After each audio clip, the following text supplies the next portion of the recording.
Avant-marque, prêt, feu. Le coup d'envoi de la saison de chasse 2022-2023 a été donné dimanche à Ben Slimane, une saison qui s'annonce spéciale avec plus de 80 000 praticiens inscrits dans le cadre de 2000 associations. Je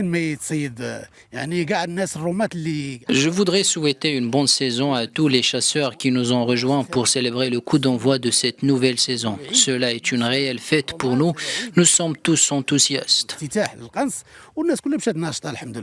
Avec l'adoption de la nouvelle stratégie Forêt du Maroc 2020-2030, cette saison s'inscrit dans le cadre d'une nouvelle dynamique de l'Agence nationale des eaux et forêts, une nouvelle stratégie qui permettra notamment de renforcer le secteur forestier dans le cadre d'une dynamique de développement durable tout en préservant les équilibres écologiques.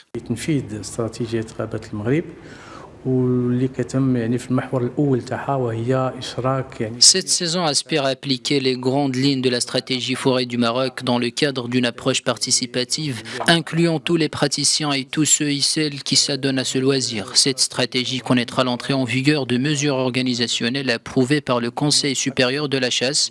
Elle inclura pareillement les populations résidant dans les aires de chasse.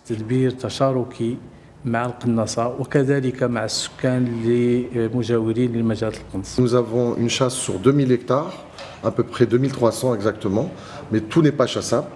Mais on chasse essentiellement le perdreau, la perdrix grand bras, le canard d'élevage et le sanglier. Et le faisan aussi, le lièvre, et c'est à peu près tout. Nous avons aussi plusieurs lots sur Marrakech, à peu près 15 000 hectares. C'est uniquement pour le gibier migrateur, c'est-à-dire la tourterelle et la palombe. C'est en été, c'est au mois de juillet-août.